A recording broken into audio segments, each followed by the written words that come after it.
la octava de este curso, es la número 137 desde los inicios de Mirada al Mundo. Y, por otro lado, como quizás sepáis, es una sesión que está enmarcada en un ciclo de 6 sesiones. El ciclo comenzó el 3 de abril y es hasta el 9 de mayo.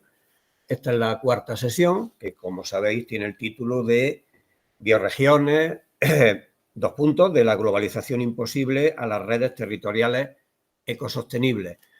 Como vamos a comentar dentro de un momento, no sé si lo sabéis, este es el título de la sesión, coincide con el título de un libro que se publicó hace unos pocos meses por Icaria, en el cual, pues, una de la primera ponente, Nerea Morán, es una de las editoras y también autora de varios de varios capítulos, el prólogo y 3 artículos, contribuye, y otro de los ponentes, Alberto Matarán, también contribuye en el libro con 2 capítulos. Dentro de un momento haré la presentación, creo que voy a hacer la presentación poco a poco, ¿no? de cada uno de los ponentes. Va a comenzar Nerea Morán, que va a estar conectada por videoconferencia. Ella es arquitecta y profesora del Departamento de Urbanística y Ordenación del Territorio de la Escuela Técnica Superior de Arquitectura de la Universidad Politécnica de Madrid. Ella es miembro del Foro Transiciones, es también miembro de la cooperativa Germinando y del grupo de investigación sobre urbanismo y sostenibilidad. No es la primera vez que participa en este espacio. El año pasado hubo otra sesión también dedicada al concepto de bioregión, donde participaron, además de ella y Alberto Matarán, que introdujo, estuvo Fernando Prats, también, y que también contribuye es uno de los editores del libro al que me he hecho referencia. También es coautora del libro Ciudades en Movimiento, política municipalista ante las transiciones ecosociales, que también, bueno, se puede descargar de la página del Foro Transiciones, pero también en la página de Mirada, en una de las sesiones del curso pasado, la que impartió José Luis Fernández Casadevante. Ahí viene el enlace también para ese libro, que es un libro, bueno, que tiene mucho que ver con las cuestiones que se van a tratar hoy también aquí, ¿no? Como decía, es editora y coautora del libro que tiene el título correspondiente al de la sesión de hoy, donde también son editores, pues José Luis Fernández Casadevante, que acabo de hablar de él, Fernando Praz, igualmente, y Agustín Hernández Aja. Nerea está especializada en asesoría técnica, formación e investigación en la planificación de sistemas alimentarios territorializados, en los vínculos urbanos rurales y en el análisis bioregional. Es colaboradora habitual del blog del diario.es Última Llamada. También destacaría, entre otras cosas, tiene un capítulo en el libro publicado por el Foro de Transiciones, que coordina, pues, Fernando Praz, entre otros, que se titula La gran encrucijada sobre la crisis ecosocial y el cambio de ciclo histórico. Tiene el capítulo Planificar la bioregión hacia un modelo enraizado en el territorio. Nerea, pues cuando quieras, tienes la palabra. Muchas gracias. Gracias por la invitación y nada, encantada de estar, aunque sea en remoto. Pues yo me voy a calcular para hablar no más de 15 minutos, para que nos dé un poco de tiempo. Y quería hacer un experimento, aprovechando que aunque yo no veo a la sala, pues están ahí Alberto, está Jesús y está David y me pueden echar una mano. A ver, si entre la gente presente, ¿dónde está el norte? ¿Hacia dónde pensáis que está el norte ahora mismo? Ahí va, no os oigo. Bueno. Muy bien. Hacia allá. Hacia allá, vale. Yo no lo sé, así que me parece. No, dice que hacia allá. Más o menos. Vale. ¿Dónde están, a ver si los tenéis localizados, cuáles son los embalses que abastecen a Granada de agua? para beber. ¿Sabéis dónde están? ¿Sabéis cuántos son? ¿Cuáles son? Hombre, venga. A ver, venga. Espera, bueno, es que si lo decía ahí no va a salir. Pero Bueno, da igual, es como que... voy a enseñar al alumnado. Para que... Ah, mira, pobrecillos, ahí viéndose expuestos a un Está examen. también el embalse del Cubilla, ¿no? No es para suministrar agua a Granada, pero es que no todo es Granada. No todo el mundo es Granada. Vale, o sea que se lo saben bastante bien. ¿Y qué se hace con la basura? ¿Dónde va? Dicen que Alendín, ¿verdad? A un centro de tratamiento de residuos, ¿no? Que está situado en Alendín, camino de la costa, ¿no? Inicio. Pues nada, en este caso tenéis como súper localizadas estas infraestructuras, que yo lo hice esto ayer en la escuela, en Arquitectura en Madrid, con más cosas, y era como que, ¿y eso dónde está? Y eso no lo sabría localizar en un mapa, y Mercamadrid, y, en fin. Entonces, bueno, esto era solamente, ahora comparto ya pantalla, como porque yo quería hablar de un poco de metabolismo, ¿no? Metabolismo social. Entonces, a ver, el PowerPoint está aquí.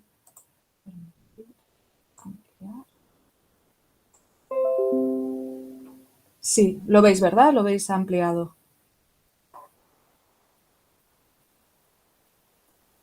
Vale, pues... Ay, ¿por qué no lo puedo pasar? Ya. Vale, el metabolismo social sería, pues entre los flujos ¿no? El agua, qué hacemos con los residuos, de dónde vienen los alimentos, todos esos flujos y esos procesos que mantienen en marcha a una sociedad, ¿no? Si hablamos de metabolismo urbano, pues que sirven para que una ciudad siga funcionando, se pueda mantener, se pueda reproducir, esté suficientemente limpia, ¿no? No esté contaminada y pueda mantenerse la vida en ella. En esta tablita, que, bueno, pues no voy a entrar como en cada uno de los indicadores, pero sí que quería resaltar como esta idea de que por cada cambio civilizatorio, podríamos decir, ha habido un cambio tremendo en indicadores que nos dan idea de cómo eran esos metabolismos, ¿no? Cuánta energía se utilizaba, cuántos materiales, ¿no? A qué se dedicaba la población, tanto por habitante como por superficie, nos lo van diciendo aquí, ¿no? Y, por ejemplo, en términos de energía, pues de sociedades agrarias a la sociedad industrial se ha multiplicado casi por 100 el uso de energía, ¿no? O el uso de materiales. O dentro de la energía, de dónde proviene, ¿no? ¿Qué es biomasa? ¿Qué son combustibles fósiles? ¿Cómo han ido cambiando esos porcentajes? En estos cambios se localizan, ¿no? Entre uno y otro lo que podríamos llamar las revoluciones urbanas, ¿no? Ese primer momento de paso a sociedades agrarias donde se multiplica el número de ciudades, que podría que ya existieran algunas, pero es como una nueva forma de organización del territorio, ¿no? Y aquí en la sociedad industrial, pues esa revolución industrial también está muy vinculada a cómo es los espacios, ¿no? Los núcleos urbanizados, cómo se van a expandir por el territorio, qué infraestructuras van a necesitar y bueno, y actualmente me pregunto, es como una hipótesis, si nos encontramos en otro de estos saltos que nos va a obligar a reorganizar nuestros metabolismos, ¿no? En el caso de esa revolución industrial, de esos inicios del siglo XIX, pues hubo una disyuntiva realmente en ese pensar cómo podrían ser las ciudades, ¿no? Porque, bueno, pues había disponibilidad de repente de fuentes de energía con una potencia que no se había tenido hasta el momento y todos los avances técnicos, la tecnología, también permitían pues una serie de, sobre todo de transporte, ¿no? A más larga distancia, a más velocidad, que permitían una reorganización de esos metabolismos. Sin embargo, pues también había un debate, ¿no? Y había propuestas alternativas y había como una encrucijada de caminos donde había que decidir cuál sería ese nuevo modelo, ¿no? Y mientras en Londres se estaban construyendo las primeras grandes infraestructuras de alcantarillado, ¿no? Que sería esta imagen a finales del siglo XIX, porque bueno, pues las ciudades en ese momento se enfrentaban a unos retos de alta contaminación, de mala calidad del aire, de las aguas, de enfermedades, de hacinamiento en las viviendas, ¿no? Entonces, todo ese movimiento higienista pensando cómo solucionar estos problemas de la concentración y del crecimiento incontrolado de la concentración de población y del crecimiento incontrolado de las ciudades, bueno, pues esta era una solución, ¿no? Lo que da pie a lo que llamamos soluciones de final de tubería, que es, bueno, pues cojo todas las aguas sucias y me las llevo a otro lugar donde no me estén afectando, porque total tenemos mucho territorio y hay mucho suelo, muchos ríos y mucha agua más allá de nuestro entorno, ¿no? Sin embargo, y esto es un ejemplo que utiliza Kropotkin o utiliza, bueno, pues a los que podríamos denominar urbanistas protoecológicos, ¿no? Como los llama José Luis Ollón, o geógrafos o pensadores, planificadores de esa época, y el mismo Howard para su propuesta de ciudad-jardín también es una referencia que toma, ¿no? Porque de hacer las cuentas es este otro ejemplo, que es el de París, en el que en esos momentos, mediante unas canalizaciones, se estaban llevando las aguas negras que se iban filtrando, pues con gravas, con arenas, etcétera, a unos espacios periurbanos donde había una gran producción agrícola para el consumo de la ciudad, ¿no? Y en este sentido es todo lo contrario, porque es como en este metabolismo todo lo que es contaminante y que puede generar un mal a nuestro organismo urbano, me lo llevo a este suelo, lo fertilizo y estoy produciendo alimentos que van a alimentar a esta ciudad, ¿no? Era como un cierre de ciclos que en el otro caso, en el caso de Londres, pues era al contrario, ¿no? Era como una ruptura de esos ciclos de proximidad. Apoyados además en unas infraestructuras, que es un poco la pregunta, ¿no? del inicio, de unas infraestructuras que ahora mismo ¿no? Como hemos continuado este modelo, ¿no? De expansión, bueno, pues de traer cada vez alimentos de más lejos, de llevar los contaminantes más lejos, etcétera, son unas infraestructuras que tienen una huella en el territorio, pero que muchas veces son invisibles en nuestras vidas cotidianas, ¿no? No las tenemos presentes, no vemos hasta dónde llegan esas huellas o dónde están esos territorios que contaminamos, de los que nos abastecemos, etcétera. En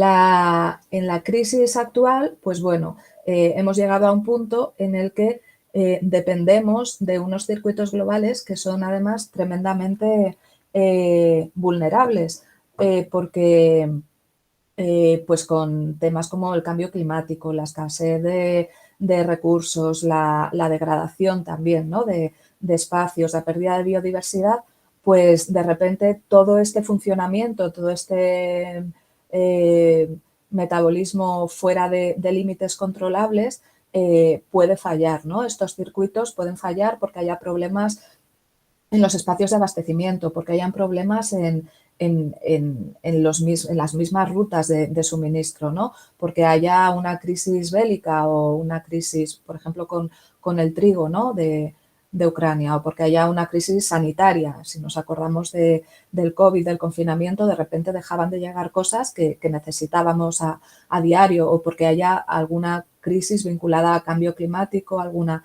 sequía, alguna inundación que de repente pues rompe estos circuitos en los que confiamos y de los que dependemos, ¿no? Y que muchas veces tampoco tenemos claro cómo es su funcionamiento, cómo es su escala y cómo es su extensión. Mientras hablamos de transiciones, ¿no? Y de hacer una transición energética, de hacer, bueno, pues que nuestras economías tienen que cambiar, etcétera, una cuestión fundamental es el saber cuánto suelo necesitamos, dónde se puede localizar ese suelo, hasta qué punto vamos a poder cubrir nuestras necesidades y también replantear, ¿no? Cuáles son esas necesidades y cuáles son unos umbrales para una vida suficiente, digna y equitativa, ¿no? Que un estilo de vida y un grado de consumo que pueda ser extensivo a toda la población. Por eso, en estos cambios de metabolismo, pensar en aproximar pues eso, los ciclos ecológicos, los espacios de suministro, nuestras vidas cotidianas, ¿no?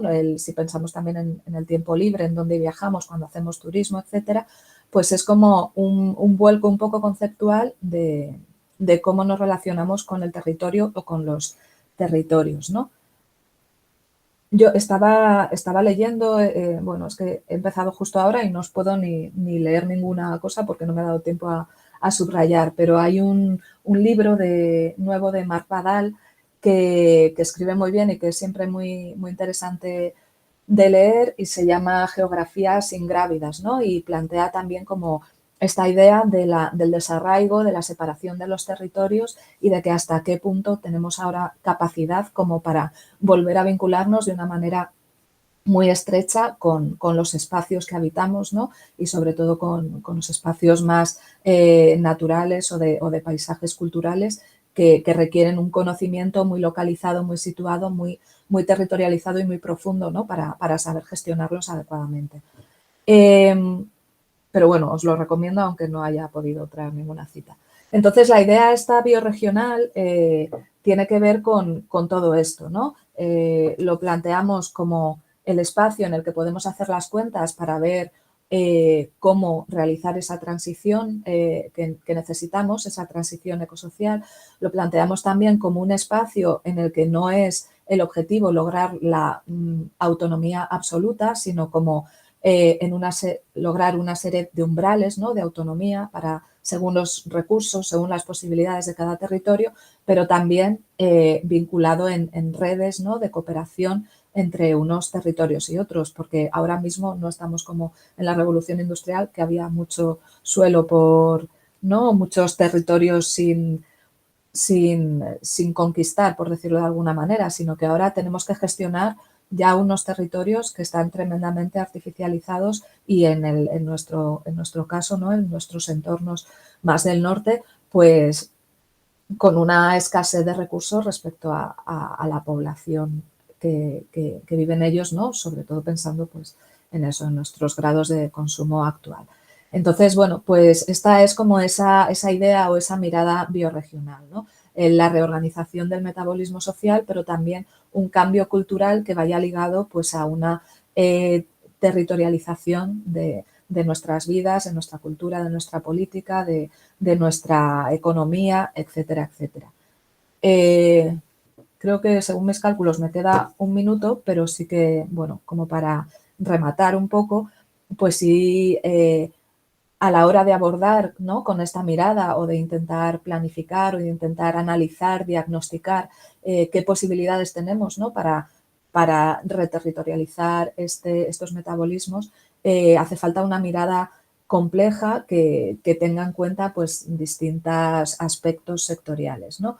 Y en el libro planteábamos como la idea de las 3 territorializaciones, ¿no? Por una parte, la territorialización de la economía, que tendría que ver pues, con ese cierre de circuitos, la recuperación, ¿no? de actividades económicas que igual no están presentes, pero que serían necesarias y tendrían sentido, ¿no? Dentro de los recursos locales. También pues la formación, ¿no? y el conocimiento y el pensar, bueno, pues qué infraestructuras, qué actividades, qué servicios, qué instalaciones y qué conocimientos nos faltan para poder relocalizar esos circuitos, ¿no? Aquí abajo está Mercamadrid, que con lo grande que es, muchas veces es invisible para las personas que habitamos en mi ciudad, ¿no? En Madrid.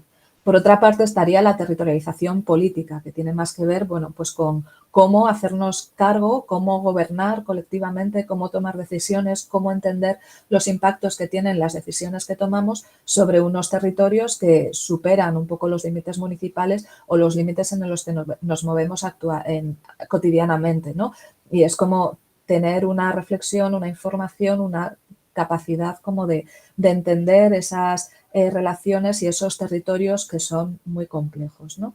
Y por otra parte, esa territorialización cultural que tendría que ver pues con lo que comentaba de cómo nuestras identidades se pueden vincular nuevamente y de forma colectiva a estos espacios que habitamos de una manera también positiva y deseable, ¿no? No pensando en una renuncia en los cambios que tenemos que afrontar, sino en cómo podemos tener una vida deseable y inspiradora, ¿no? Cambiando pues un poco nuestras prácticas cotidianas, ¿no? Y de hecho detrás de Biorregión muchas de las ideas o de las definiciones o de los mismos conceptos tienen que ver con ese lugar de la vida, con ser nativas o guardianas del territorio, ¿no? Con rehabilitar la biosfera, con tener esa conciencia del lugar que proponía Mañavi, ¿no? Y ya, si os parece, me quedo aquí para no... Vale, gracias, Nerea. Muchas gracias. Bueno, antes no he comentado, no he explicitado mi agradecimiento a los tres ponentes, a Nerea, a David y Alberto, por aceptar participar en este espacio y además hacerlo altruistamente, ¿no? Y entonces quiero reconocerlo públicamente. Bueno, va a intervenir a continuación David Arredondo Garrido, ¿verdad? Él es arquitecto, profesor del Departamento de Construcciones Arquitectónicas, del cual es secretario actualmente, y es profesor en la Escuela Técnica Superior de Arquitectura de Granada. No me voy a extender mucho, pero sí destacar que, entre otras líneas de investigación, está pues la dedicada a alimentos y ciudad, dedicándose al análisis de los desafíos que plantea la relación entre la ciudad y la producción de alimentos. Remarca, ¿no?, la importancia del estudio a lo largo de la historia de cómo se ha producido esta relación entre pues la ciudad y la producción de alimentos, porque muchas de las experiencias muy probablemente van a ser relevantes y muy necesarias en el contexto en el que nos vamos y en los escenarios en los que nos vamos a adentrar, ¿no?, para hacer frente a los retos que nos vienen.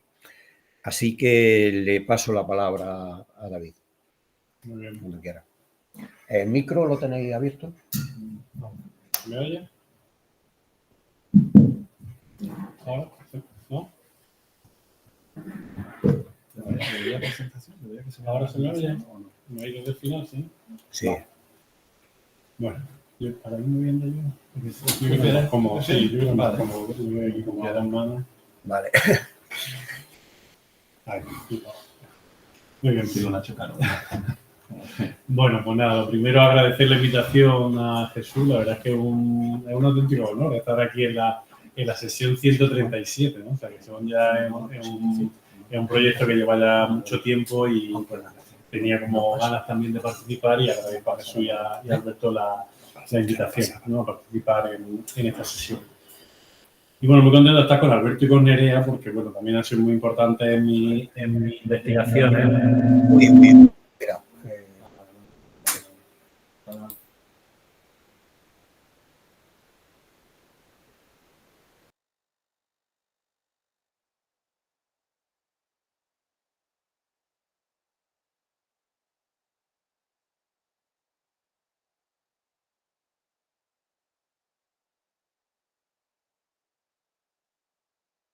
Un poquito en un seminario y me coincido con Nerea, o sea que encantado, ¿no? Y por supuesto también con Alberto, que bueno, me puso en contacto con toda la gente de Italia, con todo el movimiento territorialista, con Fanny, con Mañaghi y con todo este grupo que bueno, me ha permitido avanzar mucho en mi investigación.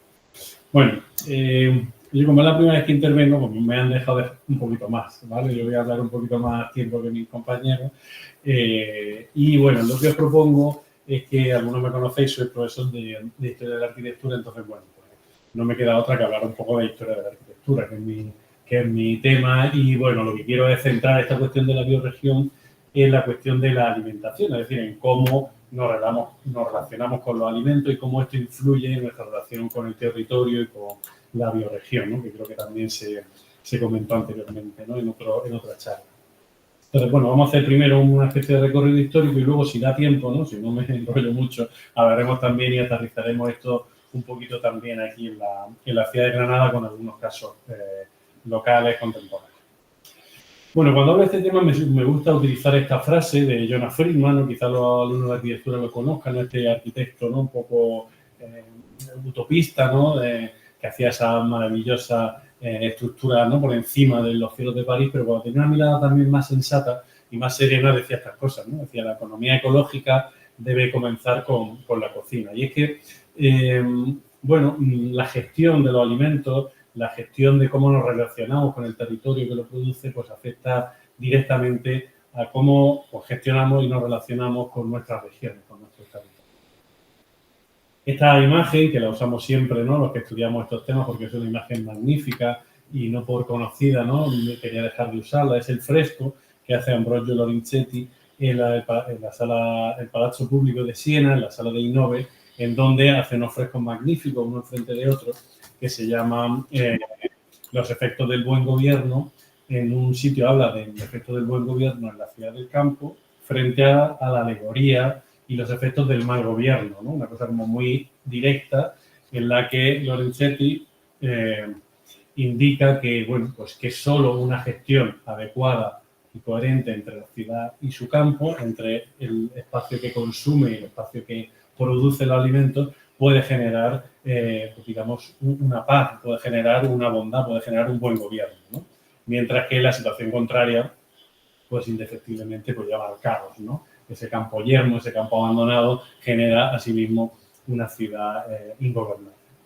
Bueno, pues esta cuestión, 1338, casi premonitoria, ¿no? Del futuro, de lo que pasaría más adelante, pues tardó bastantes siglos, podríamos decir, en realmente hacerse efectiva, algo que ya ha comentado Nerea, ¿no? A través de esta revolución industrial, de todos los cambios que suceden, pues fundamentalmente a lo largo del siglo XIX, y esa progresiva evolución de sociedades agrícolas a sociedades urbanas, la industrialización de la cadena alimentaria, los cambios en los sistemas de propiedad de las tierras, la modernización del trabajo agrícola y, en general, la industrialización de todos los procesos que tienen que ver con la producción y distribución de alimentos. Bueno, pues ello generó, lógicamente, un abastecimiento continuo, ágil y efectivo de las principales ciudades del mundo desarrollado, podríamos decir, o más desarrollado, pero en paralelo, pues claro, eso ocasionó, generó, de manera, pues eso, inevitable un cambio en nuestra relación con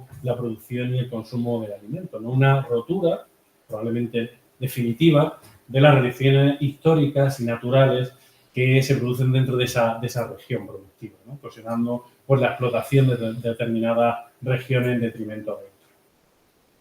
Si nos vamos concretamente al tema de la arquitectura, como comenzaba, y nos centramos en el contexto europeo, ¿no? Y norteamericano, que es el que más he estudiado, pues podemos reconocer que hay un periodo muy interesante, muy relevante, en muchos casos, pero no tenemos tiempo.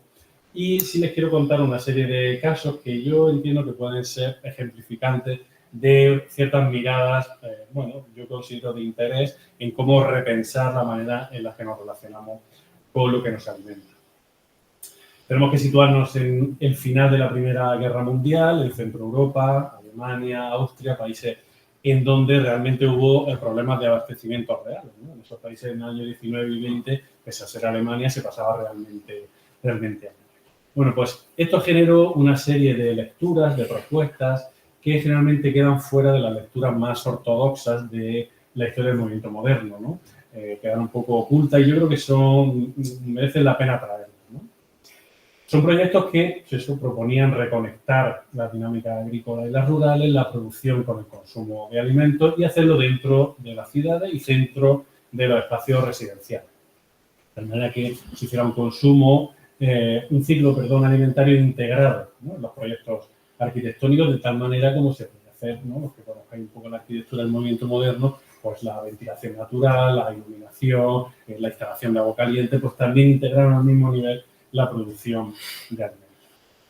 Me voy a centrar en estos tres personajes, algunos más conocidos que otros, por ejemplo, Bruno Taut, quizás el más conocido, ¿no? Que hace estos proyectos tan magníficos, tan bellos, justo cuando termina la Primera Guerra Mundial, Die Stadtkrone, en donde, bueno, diseña una ciudad coronada, ¿no? Por un centro cívico y toda una zona residencial, en donde, si os fijáis en la imagen, ¿no?, de abajo a la izquierda, casi más huertos que casas, ¿no? O de la disolución de las ciudades, ¿no?, de Auflösung der Städte, en donde lo que propone es prácticamente disolver la ciudad en el campo, ¿no?, que el hecho urbano se disuelva entre el territorio agrícola y prácticamente viviéramos, ¿no?, en un futuro idílico disperso por el territorio urbano. Más adelante, Taut, junto con otros, materializó en proyectos reales estas ideas, ¿no? Por ejemplo, podemos ver en Berlín, en muchos proyectos, en este famoso de la Siedlung de la Herradura, en Britz, en el sur de Berlín, como, junto a otro de los proyectistas que comentaré, el Everett Mige, pues diseña viviendas directamente conectadas con sus huertos. Son huertos de unos 200 metros cuadrados por familia, que están perfectamente diseñados, estructurados, donde está la verdura, donde está la fruta, la sombra, y cómo se conecta directamente con la cocina, cómo se composta, cómo se almacena. Es decir, un proyecto realmente efectivo y funcional, ¿no?, de conexión entre la producción y el consumo de alimentos. Probablemente el más interesante de todos y el más desconocido sea el Everett Mige. Everett Mige era un jardinero paisajista que trabaja con todos estos arquitectos. Tiene también proyectos teóricos muy interesantes, como este que se llama Todos autosuficientes, ¿no? Era como una teoría en el que proponía cómo hacer que todos los ciudadanos tuvieran acceso a sus propios alimentos sin necesidad de suministro externo.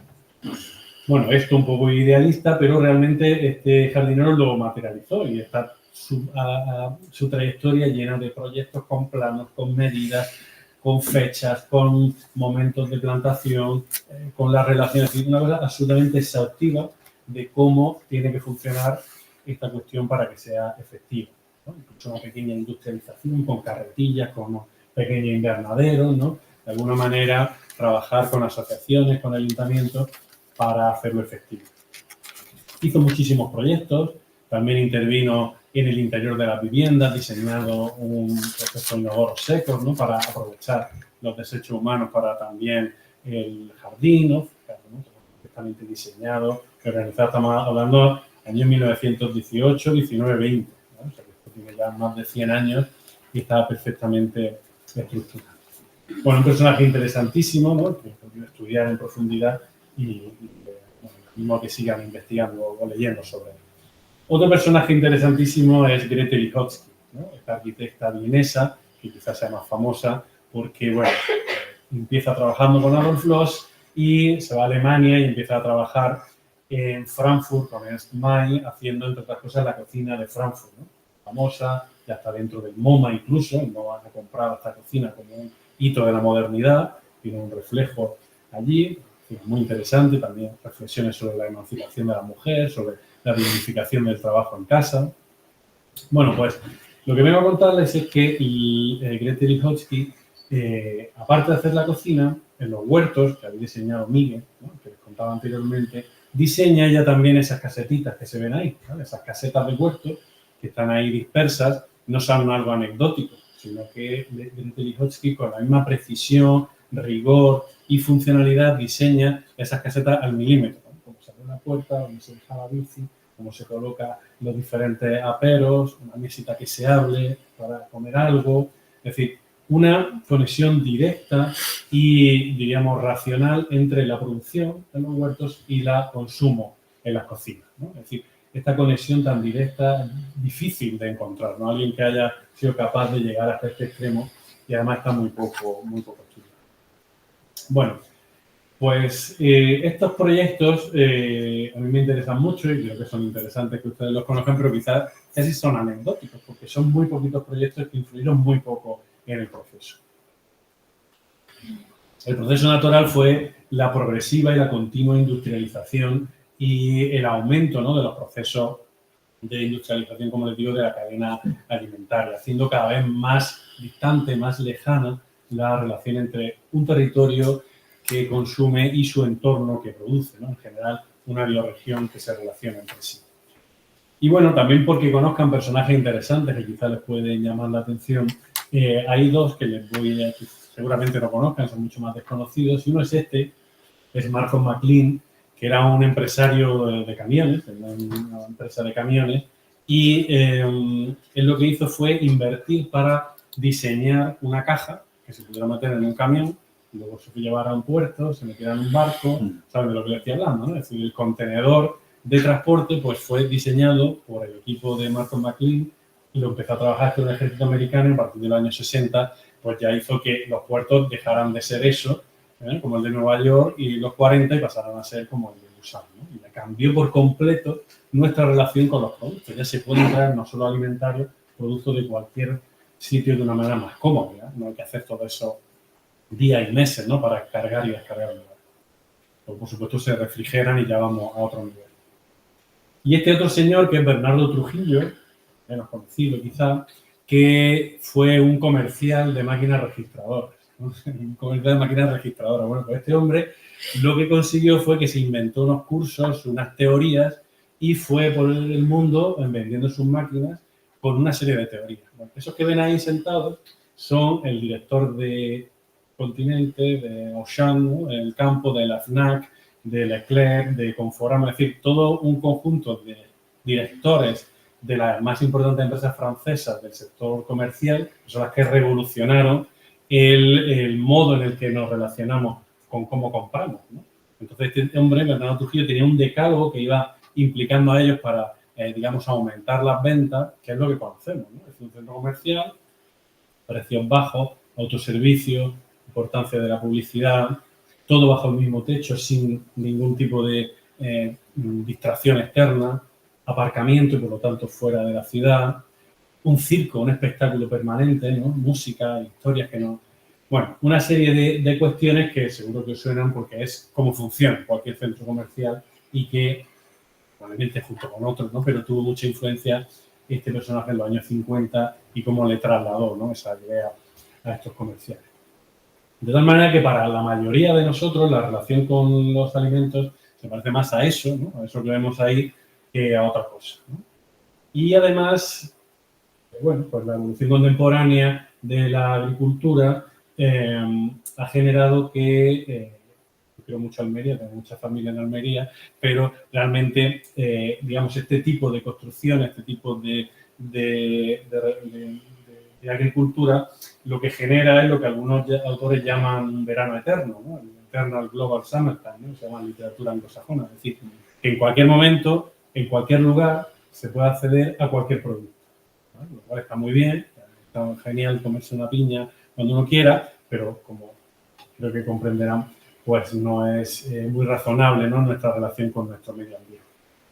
De manera que toda esta tecnología, toda esta evolución es interesantísima, ha generado un cambio en nuestra relación con los alimentos, pero bueno, nos ha distanciado enormemente, ¿no? O sea, se ha desnaturalizado y probablemente sin un retorno cómo nos relacionamos con él.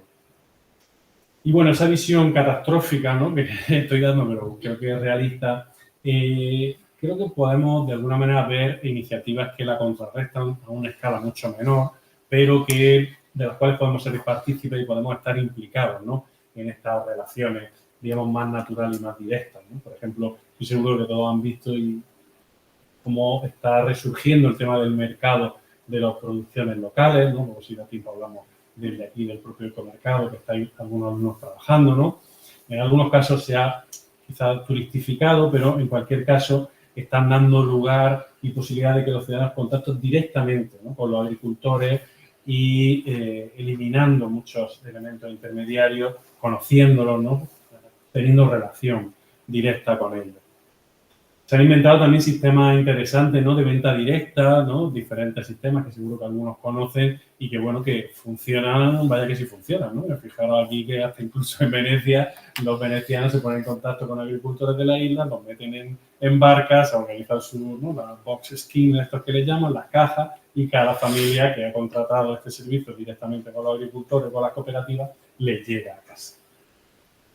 Ya desde el punto de vista más de intervención arquitectónica, pues hay proyectos muy interesantes que están reactivando espacios en desuso, ¿no? Estos proyectos quizá también los conozcan, ¿no? En Nueva York y en otras ciudades, el propio ayuntamiento está animando a utilizar las cubiertas, por ejemplo, en este caso el de una fábrica, ¿no? Una fábrica con un techo impresionante, 2.000, 3.000 metros cuadrados de superficie. Bueno, pues se ha generado encima un huerto, ¿no?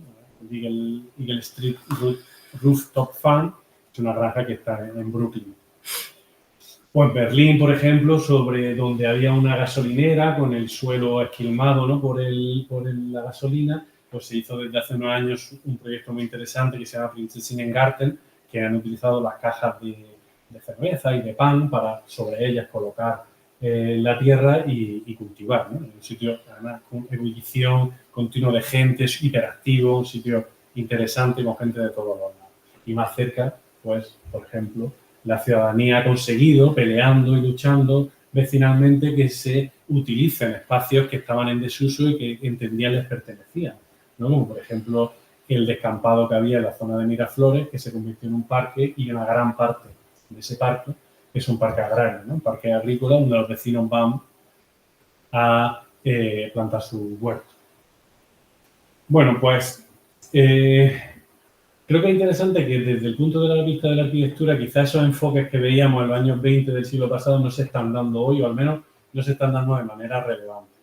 Pero sí es interesante entender que esto está sobre la mesa, es decir, que es una cuestión que está en el debate, ¿no? Y que en los últimos 10 años, si nos fijamos, por ejemplo, en las exposiciones, hay una gran cantidad de exposiciones en sitios súper relevantes que hablan del tema, ¿no? Por ejemplo, en Milán 2015, iniciado por Petrini, por Slow Food, que luego fue aquello derivando, ¿no? Pero se hizo una exposición que se llamaba Feeding the Planet, ¿no? sobre la alimentación.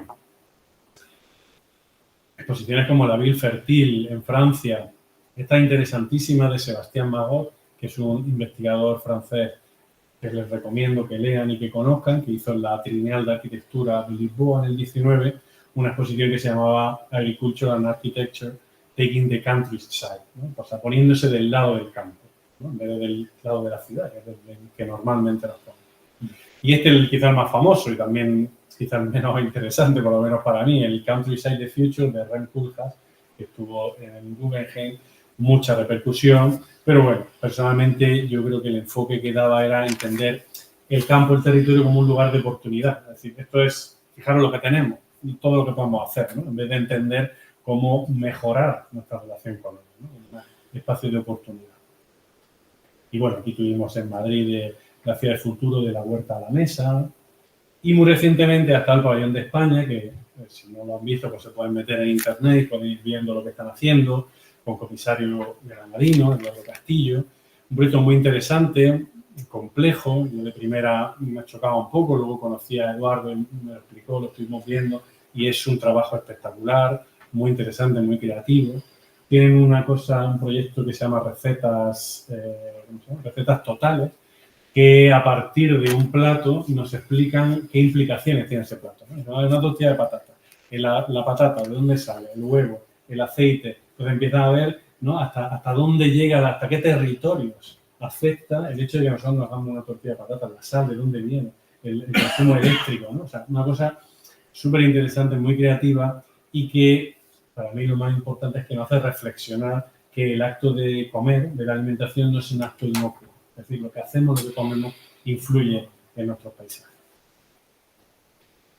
Eso es un poco lo que yo quería contar. Tengo una parte más de Granada más corta. No sé si da tiempo, ¿sí? Venga, pues... Vale, me pedía Alberto aterrizar esto un poco en Granada. Claro, ¿cómo aterrizamos esto en Granada? Es un poco difícil, ¿no? Pero realmente, prácticamente todo lo que hemos dicho se aplica aquí de una manera u otra. Es decir, nosotros históricamente hemos tenido una relación intensísima con un territorio que nos ha abastecido, que ha sido nuestra defensa natural durante décadas. Una relación que se ha ido poco a poco distanciando, complicando y haciendo cada vez más casi imposible, ¿no? de relacionarnos de una manera correcta, ¿no? También es cierto que aquí se están produciendo algunas de las iniciativas como las que hemos visto y que son muy interesantes y que las podemos también referir y podemos considerar, ¿no? como una esperanza de aprovechar las posibilidades que tenemos en la ciudad de Granada. Bueno, ahí veis una foto del año 56, aquí veis una del 2018, que no se reconoce mucho la diferencia porque está pequeño, pero con esta imagen sí la reconocemos, ¿no? La línea negra sería hasta donde llegaba Granada en el 56, prácticamente hasta lo mismo donde llegaba Granada en el siglo XVIII, o sea, no hay cambio casi, siglo XVIII hasta 1956. En gris está lo que ya no es Vega, es decir, todo lo que se ha ido, digamos, solapando, ¿no? Todo lo que se ha ido colmatando y que ya no se puede cultivar. y le he dejado en color de la tierra natural el espacio cultural. Y como ven, cada vez es menor. Pero no solo eso, sino que posteriormente continuamos, ¿no?, trazando líneas, segundas circunvalaciones, BAUs, líneas de alta velocidad, es decir, la instalación, la superposición de las dinámicas urbanas sobre el territorio rural no para. Polígonos industriales, superficies de grandes extensiones.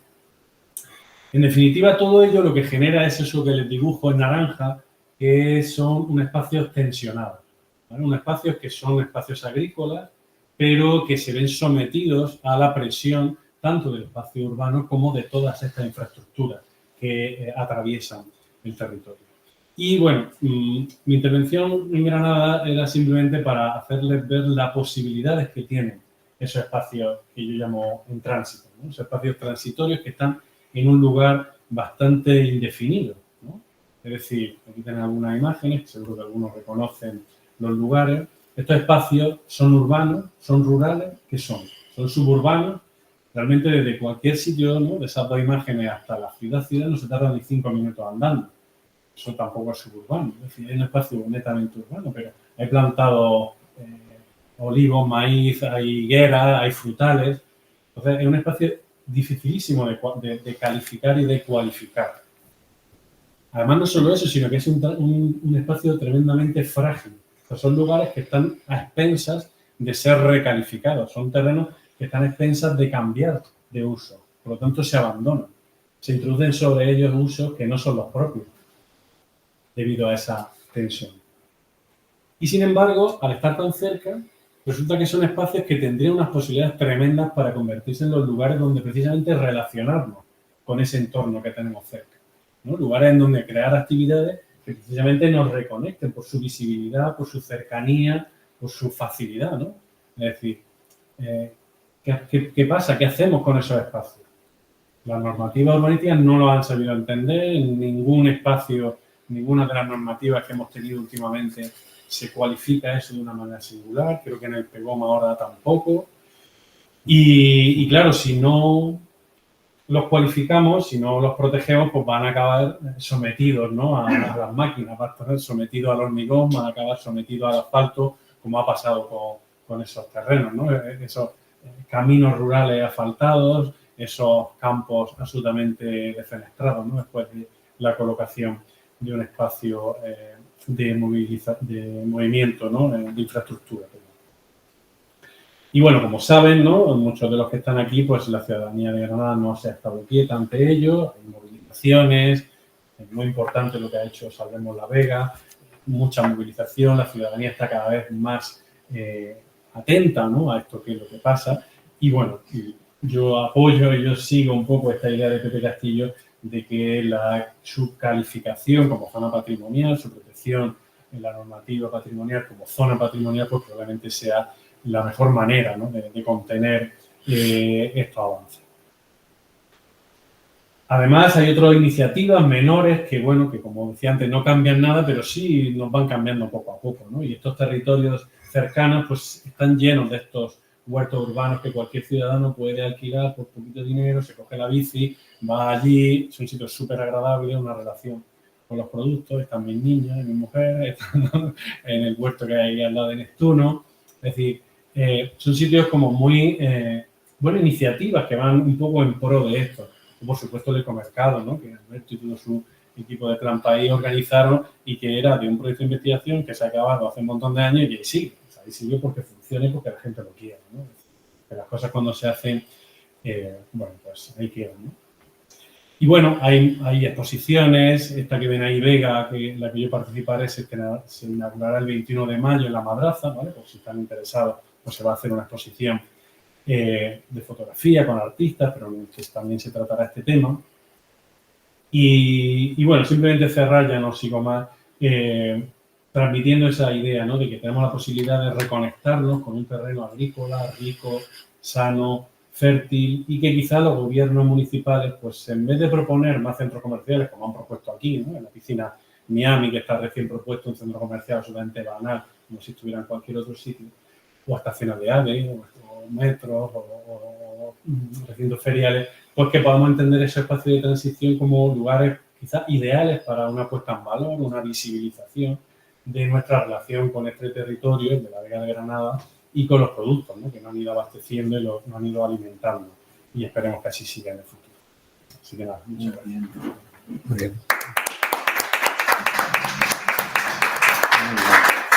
Muchas gracias, David.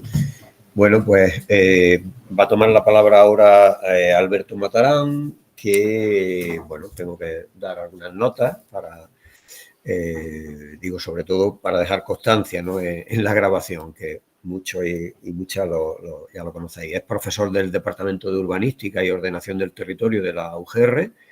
Es miembro del grupo de investigación STAN-UGR, la Red del Sur de Formación y Acción sobre Decolonialidad. También es miembro del Laboratorio de Investigación y Acción Territorial, y su área de trabajo, pues planificación biorregional, agroecología urbana, cadenas cortas de suministro de alimentos, agricultura periurbana, participación social, entre otras. Bueno, y últimamente también sobre cuestiones de extractivismo, megaproyectos, especialmente colonialismo energético, y bueno, él es de formación ambientólogo. Destacar también, digo por la temática de la sesión de hoy, él es uno de los editores junto a David Fanfani, ¿no?, del libro Diseño y Planificación Biorregional, que está publicado en Springer, ¿no?, ¿verdad? Y es editor invitado en la revista Land para el número especial sobre colonialismo energético, extractivismo, transiciones socioecológicas y planificación territorial. Pues cuando quiera. Muchas gracias, Jesús, por organizar las 137 actividades que ha organizado. Sí, además. Y muchas gracias también por la presentación y por organizar este último ciclo que tiene tanto que ver con las necesidades de sostenibilidad en nuestra provincia, en nuestra biorregión urbana, que sería el concepto que podríamos utilizar para lo que se está aquí trabajando. Y también, desde luego, gracias a Nerea y a David por haber venido a esta actividad y por haber hecho esta presentación tan interesante. En el diseño, cuando empezamos a hablar, había una parte que tenía que ver con hacer una introducción por parte de Nerea, y yo tenía mucho interés en que además David hiciera una explicación que fuera, digamos, bastante más detallada, porque este seminario también está ahora mismo siendo parte de la Semana de la Vega, porque, digamos, ha estado difundido en el contexto de la Semana de la Vega, y era la primera vez que de alguna forma, por ejemplo, personas como David, o incluso, bueno, en este caso, ahora mismo, este seminario Mirada al Mundo, pues podían tener, aunque Mirada al Mundo tenía algún vínculo más, pero podían tener una vinculación directa con esta idea de la Semana de la Vega, que encaja perfectamente en esta perspectiva de la biorregión, como muy bien ha explicado David. También quiero agradecer al alumnado de arquitectura que ha venido caminando de la Escuela de Arquitectura hasta llegar hasta aquí, que, bueno, es un paseo muy agradable, pero no deja de ser un esfuerzo, ¿no? Y creo que merece la pena, y que también además están trabajando en el contexto del ecomercado, que yo creo que van a sacar ideas muy interesantes, que además van a ser bastante útiles para el desarrollo de esa estructura de canal corto de comercialización bien biorregional que existe en la ciudad de Granada. Y también gracias al alumnado ambiental y a otras personas que habéis venido aquí, ¿no?, que son siempre comprometidas con estas cosas. Yo voy a hacer como una intervención muy corta, más conclusiva, que lo que yo creo que puede servir de provocación para que podamos tener algún tipo de discusión, ¿no? Porque de alguna manera interesa como aterrizar, que es lo que planteaba además Nerea en su momento, ¿no?, estas cuestiones biorregionales a la biorregión de Granada, que además está en el contexto de la Semana de la Vega, con lo cual, qué mejor que esto, ¿no? En la perspectiva biorregional nos sirve para hacer el análisis crítico de lo que ha ocurrido hasta ahora y de lo que está ocurriendo en este momento, y para plantearnos la perspectiva más de alternativas, ¿no? Yo creo que ahí la intervención de David, ¿no?, señalando los procesos de crecimiento urbano, de transformación de los espacios agrarios de gran fertilidad que han alimentado nuestros lugares de vida, nuestra área metropolitana durante siglos, incluso milenios, podríamos decir, pues, digamos, da el marco general de lo que no hay que hacer, y después, pues, toda la perspectiva de los proyectos que están relacionados con la cuestión agroalimentaria como elemento fundamental en el contexto biorregional. Yo me quedo en esta idea de la definición que hace Nerea Morán y Cois, entre otras, respecto a lo que es una biorregión, que yo ya he defendido, ¿no?, pues la semana pasada una presentación del libro, precisamente, que creo que es una definición digamos, que evoluciona muy bien respecto a la definición inicial que podía haber de Rob Thayer con lo que significa una bioregión. Porque de alguna manera, cuando estamos aquí en el territorio granadino y empezamos a plantearnos qué queremos hacer con la sostenibilidad del territorio granadino, la primera pregunta que nos podemos hacer es ¿cuál es el territorio granadino, ¿no? Porque además Granada, como otros territorios andaluces, es una, vamos a decir, es una cora, es una provincia basada en un ámbito urbano, en una ciudad como la que estamos aquí ahora, ¿no? Pero ha perdido muchas referencias respecto al territorio porque el diseño de las provincias en nuestro país fue un diseño muy, vamos a decir, digamos, muy poco relacionado en muchos casos con las condiciones reales que tenían los territorios, ¿no? Es una provincia que ya no tendría mucho que ver con lo que podría ser un reino de taifas que sí estaba mucho más territorializado en relación con la extracción de recursos y con la autosuficiencia de los lugares que estaban, digamos, gobernados por cada uno de esos reinos de taifas, ¿no? Andalucía es un territorio de coras, de provincias que tienen el nombre de sus capitales, que tendría mucho sentido en términos bioregionales, pero que luego, digamos, en términos espaciales, con la provincia de Granada, cuando estábamos discutiendo en el ecomercado, queremos que sean productos de Granada, que los alimentarios nos sirven muy bien para tener esa referencia, y decíamos, ostras, pero es contradictorio, traemos productos de casi 200 kilómetros de distancia, un poquito menos, pero casi, porque es la provincia de Granada, pero productos de Jaén, que estaba a 40 kilómetros, no vamos a 50 kilómetros, no vamos a traer, o de Málaga, que son a 80 kilómetros, ya estará, pero incluso menos, la provincia de Málaga. Entonces, claro, la provincia ya empezaba a dejar de servirnos como elemento de referencia, y de hecho en el ecomercado hay productos locales que vienen de Almería, de Málaga, y zonas que están cercanas, que digamos, nos permiten tener una referencia de lo que significa lo cercano, perdiendo de vista esa idea, vamos a decir, de las provincias, no fue Xavier de Burgos ¿no? Que nos impuso, nos diseñó a provincias con muy poco criterio, creo yo, en términos de lo que es la realidad de un territorio, ¿no? Entonces, bueno, yo creo que hay estrategias, por ejemplo, en términos de gobernanza, que era una de las cosas que planteaba Nerea, ¿no? en su relación de la territorialización política, pues no nos sirven las provincias, pero sí nos sirven, por ejemplo, las comarcas, ¿no? La recuperación de las estructuras comarcales, que en Andalucía tuvo como dos ámbitos, ¿no? Uno más agrario y otro turístico, curiosamente, porque claro, era el Partido Andalucista el que gobernaba la Consejería de Turismo, y en esa visión de un andalucismo más confederal, para mí me pareció interesante, aunque después del turismo ya sabéis cómo ha funcionado, pero generaron las comarcas turísticas, ¿no? Pues eso no ha tenido mucha repercusión en nuestra comunidad autónoma, pero por ejemplo sí la está teniendo en Cataluña, donde eso además aparece como un elemento fundamental en su estatuto de autonomía, como nos contaban el otro día. Y bueno, ese tipo de cosas pues nos dan también esperanza, porque muchas veces en Andalucía pues se desarrollan las cosas como copia de otros lugares supuestamente avanzados. Entonces a lo mejor recuperamos esa referencia. Pero claro, la bioregión nos da esa idea de cuál puede ser la perspectiva de dónde aterrizamos las transiciones socioecológicas. Y yo hablo del alimentario porque nos suele dar esa visión. El agua suele estar muy clara, ¿no? Por eso Nerea, cuando ha planteado la cuestión del agua, de dónde viene el agua, dónde están los pantanos, cuál es el abastecimiento, pues ahí sí está bastante evidente. Y además, la perspectiva del agua nos da referencias territoriales que van más allá de lo que vemos en realidad. O sea, sí percibimos que hay un vínculo con Sierra Nevada, etcétera, pero yo recuerdo al catedrático de botánica de esta universidad, Francisco Valle, cuando reclamaba asiduamente el papel fundamental de la Vega de Granada en relación con Sierra Nevada, ¿no? Y el vínculo directo que tiene, o el flujo fundamental, es el agua, ¿no? Ahora, como estamos en sequía, todo el mundo empieza otra vez a acordar, si mira la Sierra, ostras, hay nieve, qué bien, que vamos a tener agua este verano, ¿no? Pero cuando no hay sequía, nadie, digamos, piensa en eso, ni se le ocurre plantear una ordenación territorial que deje de ocupar la cornisa sur, porque eso ha generado problemas de dinámica de agua, o lo que se está discutiendo ahora, la necesidad de acabar con el mal uso del agua en Sierra Nevada a través de la producción de nieve artificial, tratando de mantener una estación de esquí en el sur de la península ibérica, casi en África, en un contexto de cambio climático en el que sabemos que eso va a ser imposible en los próximos lustros, ¿no? Y si se da es a costa de una destrucción territorial y un consumo exacerbado de recursos, en este caso el agua, porque la nieve también se evapora, ¿eh? Esa nieve que se crea artificialmente se evapora, esa no es que luego se disuelve y vuelve otra vez al ecosistema, hay una evaporación que se llama sublimación del agua que está en el hielo, en la nieve, y se pierde, y también, por supuesto, de la energía que eso supone por tu placer, ¿no?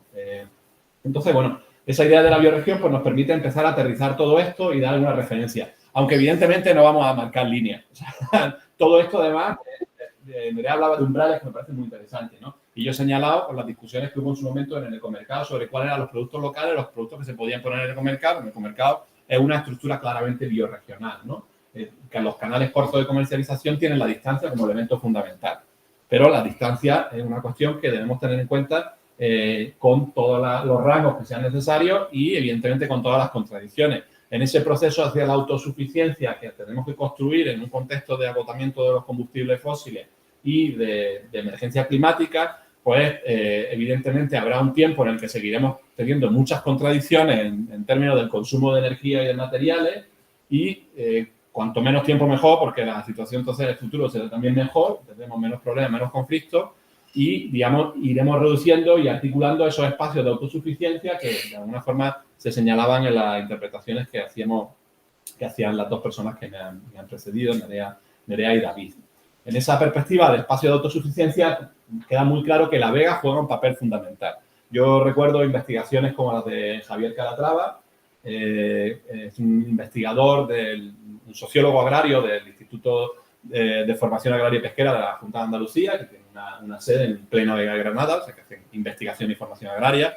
Y Javier explicaba cómo la Vega de Granada era un espacio que podía fácilmente alimentar a la ciudad, como bien se señalaba aquí, ¿no? O sea, que en términos de autosuficiencia, un territorio como el nuestro sí podía articular una bioregión que para los alimentarios e incluso para algunas fibras podría ser básicamente autosuficiente. Siempre que hagamos una cosa que yo siempre pregunto en clase, siempre que hagamos qué necesitamos, qué cambio tiene que haber en nuestra dieta para que podamos tener una autosuficiencia con ese elemento de alimentación bioregional que podría darse en el contexto de la Vega de Granada.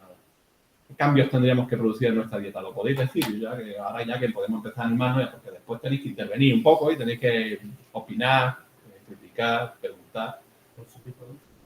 Productos de temporada. ¿Y qué más? Hay un dato más. O sea, serían productos de temporada que permitieran, ¿no? Que digamos que esa autosuficiencia bioregional se pudiera dar. Menos carne. Y menos carne, ¿no? Y además, bueno, son elementos que afortunadamente vendrían bien para nuestra salud siempre y cuando tuviéramos, digamos, una alimentación suficiente, ¿no? Esa sería otra discusión que tenemos que ver cómo resolver, ¿eh? Porque cuando no haya petróleo para traerlo de tan lejos, o cuando la gente se harte ya de que les expoliemos y les despojemos de sus recursos y hagan, digamos, y consigan tener esa soberanía, esa autosuficiencia, aquí tendremos que empezar a plantearnos cómo hacemos las cosas de otra forma, ¿no?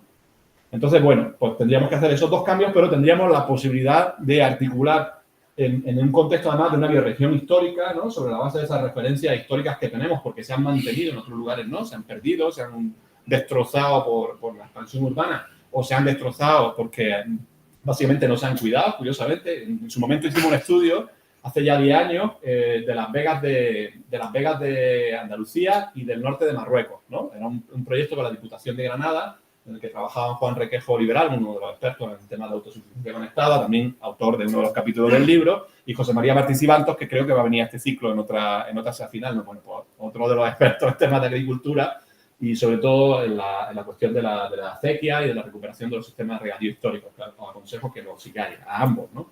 Y en ese trabajo que hicimos, junto con otra gente, Tere Bonet, etcétera, ¿no? Digo, por abrir un poco más, ¿no? el paisaje, una de las cuestiones que más nos llamaron la atención es que las vegas del norte de África estaban más destrozadas que las nuestras. O sea, se habían perdido mucho más, en algunos sitios, no en todos, pero la vega de Tetuán, la vega de Chechauen y algunas otras que estuvimos trabajando allí en el territorio, digamos, habían perdido mucho más elementos patrimoniales y muchas más condiciones, digamos, de producción que la nuestra, curiosamente, ¿no? No esperábamos eso, decíamos, bueno, vamos a Marruecos, digamos, un país que ha sufrido menos el proceso de transformación del desarrollo urbano, por ejemplo, ¿no? Y entendíamos que podía darse la situación, pues nosotros, entre comillas, ideal de tener mejores condiciones para articular transición socioecológica porque tenían mejores condiciones en su territorio. Y sin embargo, no era así.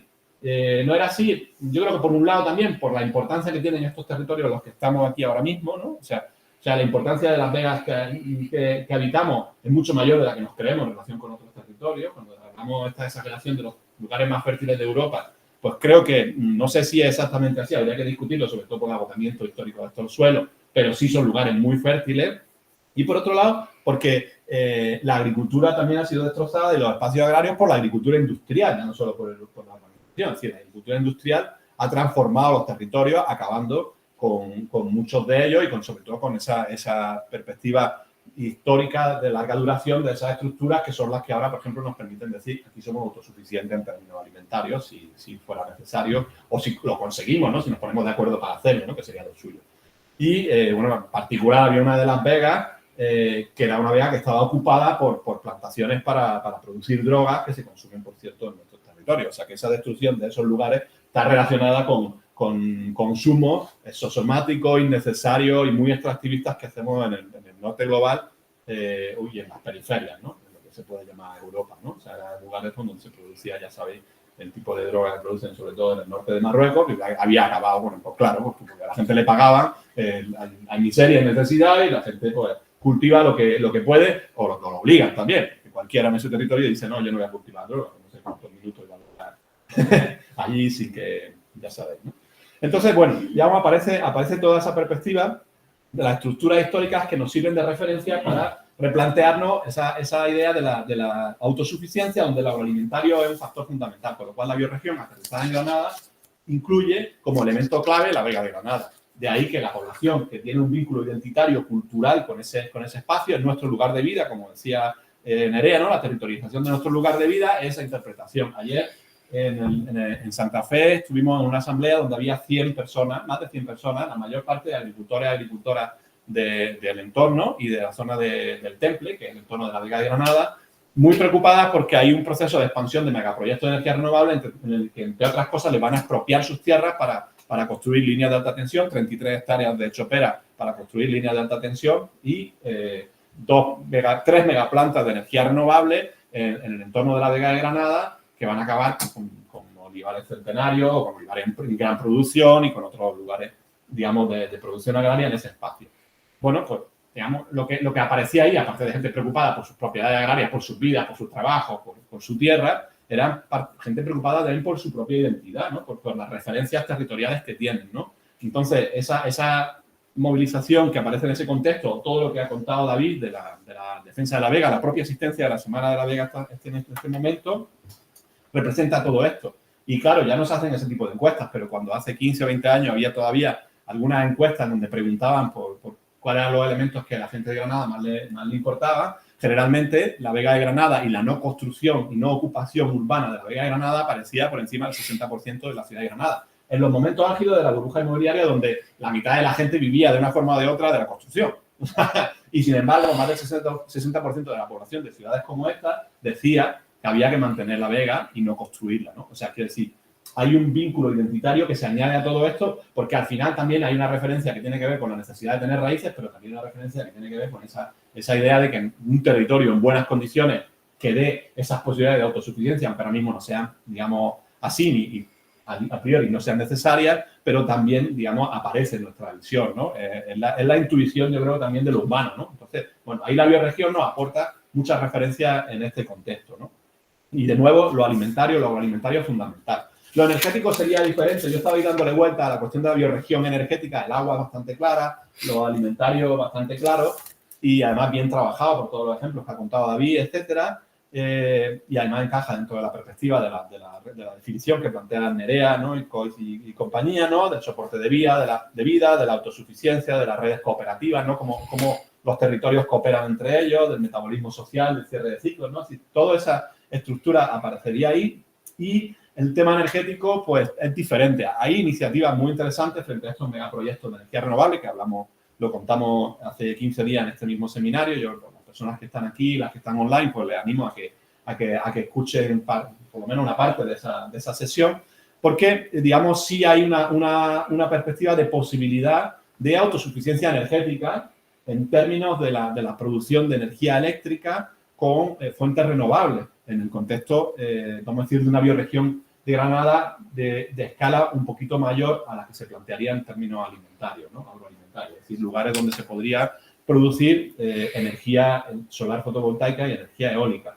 con contradicciones en términos de materiales, que es otra discusión, pero que, bueno, a priori, a día de hoy podría ser interesante como contraposición a esta idea de producción de megaproyectos de energía renovable, que ahora mismo, si todos los que están propuestos se construyen en Granada, estaríamos hablando de casi el doble de energía producida de la energía que consumimos en nuestra provincia. Entonces, es una cosa que evidentemente no tiene nada que ver con la autosuficiencia ni con la bioregión, sino con el extractivismo y las necesidades de mantener los niveles de consumo sociomático de energía, que, por cierto, por ejemplo, en Alemania son el doble que en nuestra provincia, más del doble que en nuestra provincia, ¿no? O sea, que esa es la idea de estos datos. Y en este contexto, claro, cuando hablamos de bioregión, y con esto voy a terminar, la energía vuelve a enganchar el nexo o el nexus que dicen en las palabras anglosajonas entre el agua, la energía y la alimentación, agricultura, que es un nexo fundamental, o sea, que hay un vínculo siempre muy directo y que debemos trabajar en él. Cuando Ecologistas de Nación hace un informe que se llama Agroecología para enfriar el mundo y señala que en torno al 50% de las emisiones de CO2 tienen que ver con el sistema alimentario globalizado, o sea, con lo alimentario. Lo que señalan, por ejemplo, las estrategias ya del propio Ecologista de Nación y de otros planes de prevención del cambio climático, diciendo que rearticular y reterritorializar los sistemas alimentarios es una de las principales estrategias que tenemos que llevar a cabo para disminuir el consumo energético, ¿no? Que es el principal objetivo que tendríamos que tener probablemente como sociedad, y el reparto de ese consumo energético y otras cosas, ¿no? Es decir, disminuyendo las desigualdades que ya tenemos, no ampliándolas.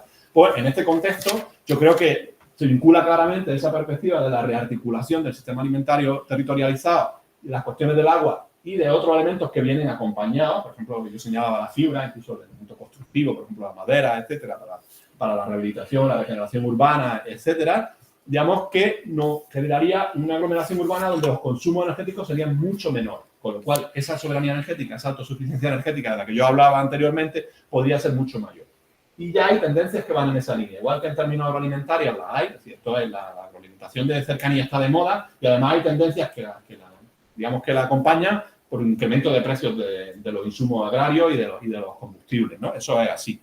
Pero también hay tendencias claras de disminución del consumo energético, por el incremento de los costes, por la eficiencia y por otras razones que tienen que ver con las transformaciones de los sistemas socioeconómicos, probablemente también con esta idea de la reterritorialización de la agricultura. O sea, hay una disminución, vamos a decir, progresiva del consumo energético eléctrico, sobre todo, del eléctrico, curiosamente, y estamos en un proceso de electrificación de nuestra sociedad, porque eso es una de las ideas de la transición, y creo que nos va muy bien, pero bueno. Entonces, digamos, en esa idea de disminución del consumo es probablemente donde podemos trabajar, y ese nexo entre el agua, la alimentación y la energía nos puede dar muchas claves para articularlo en el contexto de esta perspectiva bioregional como referencia de, digamos, de dónde están los espacios que nos van a ir dando, nos van siendo útiles para articular todos estos procesos. En Granada, estamos aquí discutiéndolo porque aquí es donde trabajamos, y en cualquier otro lugar del planeta, ¿no? Donde mucho ya se está haciendo desde hace mucho tiempo. Yo termino aquí, creo que me he enrollado un poquito más de lo que pensaba, pero bueno, dentro de cabe más o menos era lo que teníamos previsto. Ya está, me callo y espero que la gente que está ahí online y la gente que está ahí aquí, pues también hable. Muchas gracias, Alberto. Bueno, como en tu exposición has dado algunos toques, sí, o sea, por ejemplo, en la sesión que hubo el 11 de abril, ¿no?, que estuvo dedicada a las cuestiones energéticas, conflictos socioecológicos en Granada y el área metropolitana y propuestas, en particular se habló de los proyectos que están en Santa Fe, ¿no?, a los que ha hecho referencia. Luego, por ejemplo, en la última sesión, la de la semana pasada, estuvo dedicada al decrecimiento, que también estás comentando, ¿no?, aspectos que tienen que ver con la necesidad de decrecer, ¿no?, en particular. Bueno, como ha hablado de José María Martín Cibantos, se tenía la intención, pero es que coincide con eventos que él tiene en la fecha que estaría previsto, y ya comento, ¿no?, porque las dos próximas sesiones del ciclo, y que muy probablemente serán las últimas del curso, son no la semana que viene, sino la siguiente, el 8 y 9 de mayo, miércoles y jueves, no a las 5, como está siendo esta, sino a las 6:30, que es una hora más habitual para este espacio. Os comento, la del 8 de mayo tiene que ver con esos dos aspectos de conflictos socioecológicos y propuestas para una transición ecosocial justa en Granada y su área metropolitana, y tiene dos ámbitos temáticos. Uno es el de alimentación y agroecología y el otro es el de agua. Y la del 9 de mayo, que tiene un enfoque más general, que tiene el título de Elementos y propuestas para una transición ecosocial justa en Granada y su área metropolitana. Es decir, un poco de síntesis, por un lado, tocar aspectos que no se han abordado en las sesiones que ha habido en el ciclo y quizá también plantear cuestiones que sería deseable continuar abordando o abordar en una continuación del ciclo en cursos siguientes, ¿no? Próximo año y siguientes, ¿no? Porque las tareas están ahí, ¿no? Y son necesarias. Bien, bueno, pues Alberto ha hecho una llamada a participación y vuelvo a reiterarlo. O sea, por un lado, para los que estáis aquí presentes, si queréis pues levantar mano, tomamos palabras, paso un micro para que lo recoja el sonido, la grabación, y también animo a quienes están conectados por videoconferencia. En particular, le pregunto también a Nerea por si, después de las exposiciones que ha habido de David y de Alberto, si quieres comentar algo antes de pasar. Le dejo la opción. Nerea. Pues yo estoy aprendiendo aquí un montón, como todo el mundo. No, me ha gustado mucho escucharos y de hecho había como referencias de estas de la arquitectura y de cómo, ¿no?, está repuntando este tema en la actualidad que yo no tenía tan localizadas, así que me he apuntado unas cuantas cosas y bueno, yo creo que ha enganchado bastante bien porque, ¿no?, Miguel también bebe un poco como de estas ideas de cómo utilizar también las aguas sucias de la ciudad, ¿no? Que él tenía, pues en ese momento de entreguerras también tenía propuestas que tenían que ver con estaciones un poco experimentales de aprovechar esos lodos y ver cómo aumentar la productividad agrícola y también utilizar energía, si no recuerdo mal, como que tenía en la cabeza todos los ciclos ahí mezclados. Y nada, y de lo que ha comentado Alberto, pues es que pues eso, que me parecía que era como un espacio donde poder aterrizar en Granada las reflexiones, pues a mí obviamente se me escapa y creo que hemos hecho como una buena, ¿no?, una buena sesión ahí como concretando desde lo más general hasta lo más particular. Y nuevamente esa idea del nexo con la energía, pues sí, es muy, ¿no? Aquí no tenemos tanto conflicto porque, claro, Madrid es como que va a depender de un espacio exterior, pero porque no se plantea como la creación de tantas megaestructuras de renovables. Pero sí que estamos en un proyecto ahora mismo que es como también vinculado con la transición, con la ordenación del territorio, y hay un eje de energía donde hay una persona que está haciendo ahí las cuentas y planteaba que, claro, tenemos el conflicto como con el suelo fértil, ¿no? Pero que, bueno, que ahora mismo hay dadas un montón de licencias que está en el aire si eso efectivamente es como un movimiento especulativo o tienen intención de salir adelante, como que ahí está todo un poco, estamos en este momento difícil, ¿no? Bueno, pues de que de repente todo el mundo quiere poner ahí plantas de renovables. Y también tenía como esa reflexión sobre los materiales que, bueno, hasta qué grado se puede abastecer Madrid de electricidad y no es tanto el suelo el limitante, sino pues eso, los conflictos o el uso de materiales que hay que extraer de otros lugares. Y con el agua nos pasa un poco lo mismo, que tenemos agua porque tenemos la sierra, pero el agua que va para la alimentación, o sea, para la ciudad, para nuestro consumo, es agua que estás quitando como del ciclo más natural y que no va a llegar a la agricultura. Entonces, en nuestro caso sí que es verdad que si quisiéramos aumentar la producción agrícola para proximidad, podríamos tener conflicto también con el recurso agua. Y bueno, que como es tan complejo, pues hay como que hacer millones de cuentas para saber dónde estamos y dónde podemos llegar. Vale, gracias, Nerea. Bueno, si queréis intervenir, una palabra, alguna más. Digo, si queréis, podemos hacer una pequeña ronda. La pregunta nos la advertía Alberto el otro día en clase, que al final todo esto del mercado de proximidad, al final estamos habitando una logística, ¿no?, de un transporte, ¿no?, de mucha distancia, pero realmente podemos estar creando ya otro conflicto que son pequeños transportistas que tienen que hacer muchos viajes, ¿no? Digamos, quitamos a lo mejor uno de más de 100 kilómetros, pero estamos creando a lo mejor un 40 de 20 o de 30. Al final estamos superando, ¿no?, ese kilometraje, ese consumo, ¿no?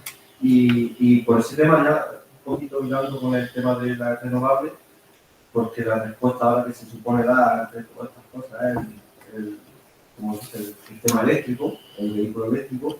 En realidad es tan ecológico el vehículo eléctrico, va a ser una respuesta que nos esté curando ahora y que no nos vaya a dar más problemas día de mañana.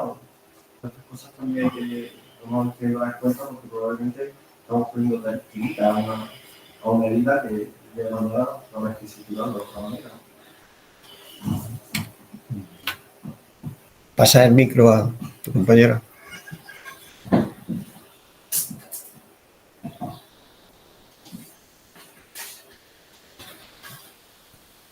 ¿Me contestáis?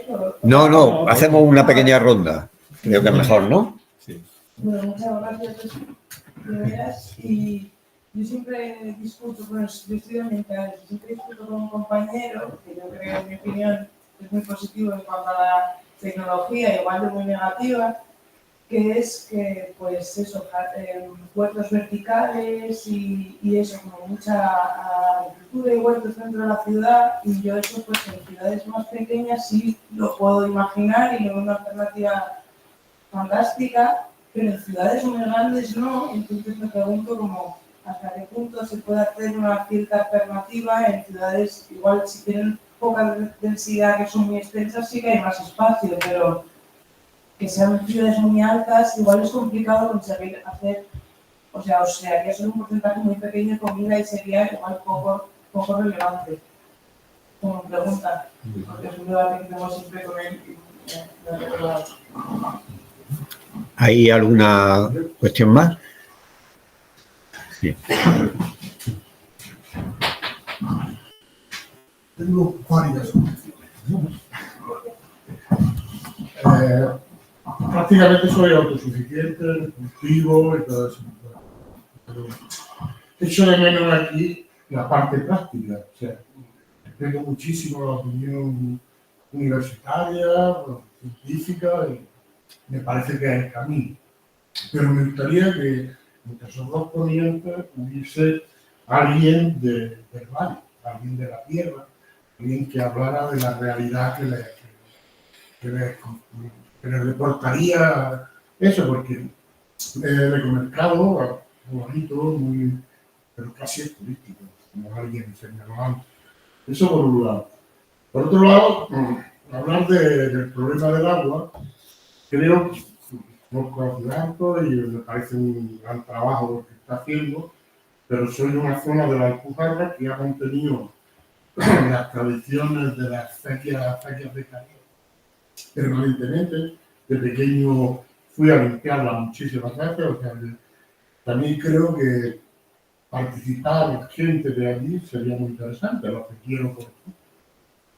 Creo que daría una visión real, práctica de los problemas.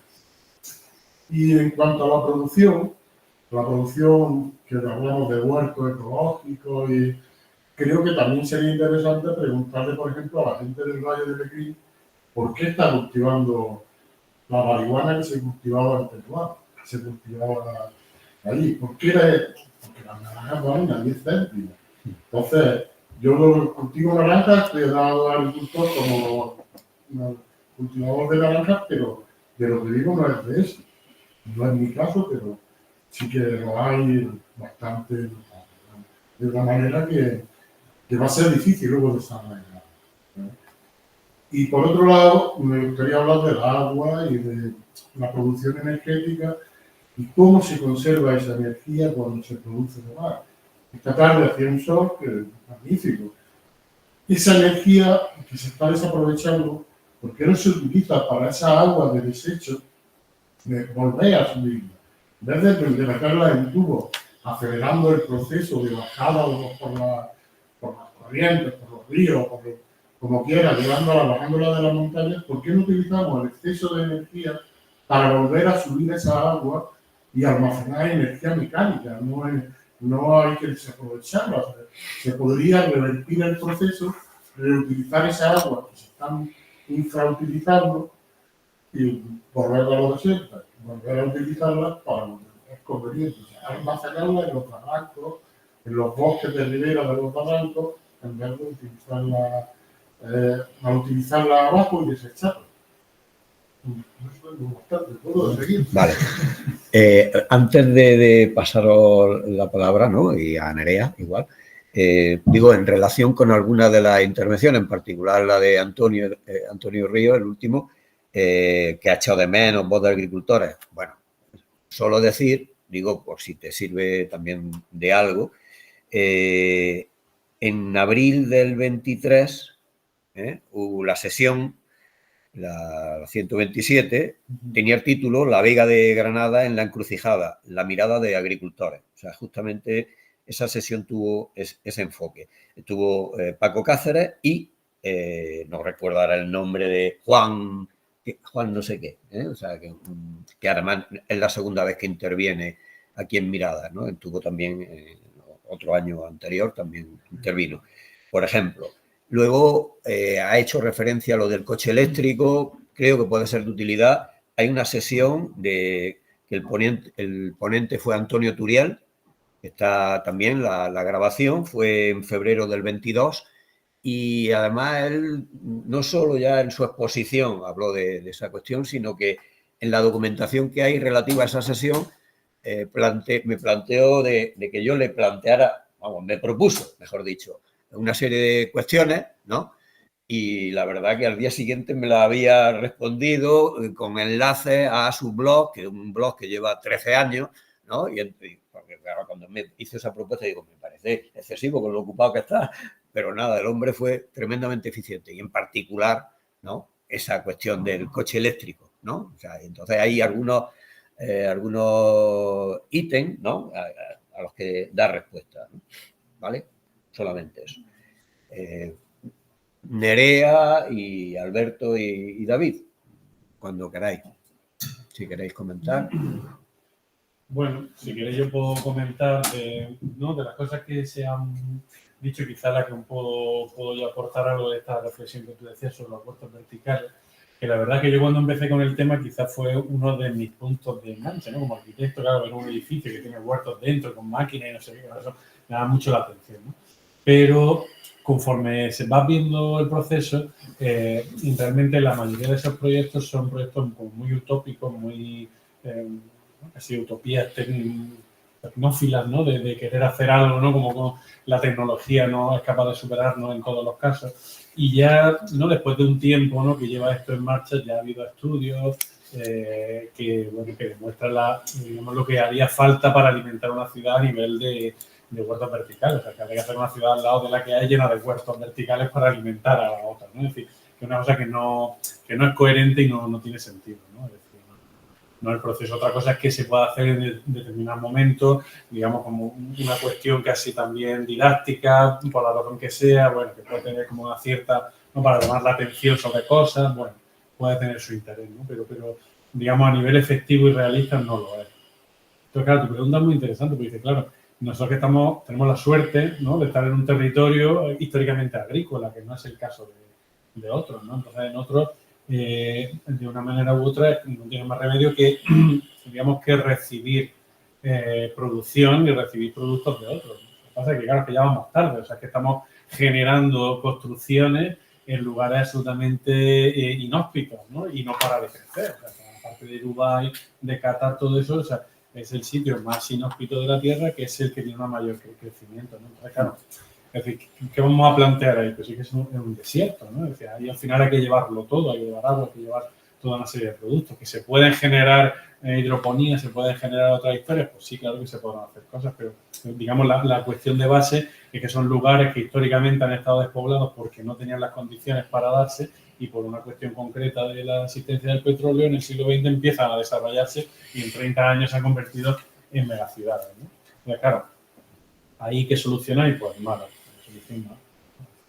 Lo que sí quizás es más ilógico, ¿no? Y un poco, yo creo que donde van nuestras reflexiones, es que en territorios que históricamente han sido alimentados por nuestros entornos, pues estamos hablando aquí, en nuestro territorio, nosotros tenemos mucha relación con Italia, en donde ha sido de una manera igual aquí o incluso mayor, porque que se produzcan como estas desconexiones, ¿no? Y estas dependencias de otros territorios cuando realmente sí se tienen de alguna manera las capacidades, ¿no? Para ser autoabastecidos. En otros lugares, pues, mucho más complejo. Hago yo y después, si te parece, cierras tú y así cierras, que está bien. Perfecto. Pues nada, muchas gracias por las cuestiones, las críticas, las propuestas, etcétera. Muy interesante siempre todas las intervenciones y la atención. Y bueno, yo, por continuar esa parte tecnológica, yo creo que hay un elemento que no hemos tocado mucho que tiene que ver con la crisis de materiales. O sea, los cuellos de botella de la transición energética y de todas las propuestas tecnológicas están muy vinculadas a la energía y a los materiales. Que de hecho, en el nexo entre el agua, la agricultura o la alimentación y la energía, se habla poco de los materiales, curiosamente, porque eso es más complicado todavía, porque si hablamos de materiales tenemos problemas incluso en términos de producción de infraestructura renovable, hasta de la de baja densidad, de la infraestructura más distribuida. Eso tiene contradicciones en términos de dónde vienen los materiales, cómo se extraen, cuál es la energía que se gasta en producirlos y cuál es la distribución de esos materiales en el planeta y quién los está extrayendo. Quiénes somos los extractivistas que estamos despojando a alguna gente para acumularlos aquí como hemos hecho con otras cosas, ¿no?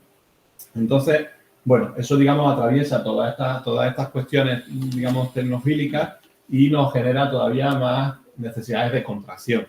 Y cómo hacer esa contracción, pues yo creo que es complicado, pero la biorregión nos da referencias para plantearla. Por ejemplo, la idea de los vehículos eléctricos o la logística del transporte está atravesada directamente por esa perspectiva de los materiales. Los problemas más serios que tiene el vehículo eléctrico son los problemas de material.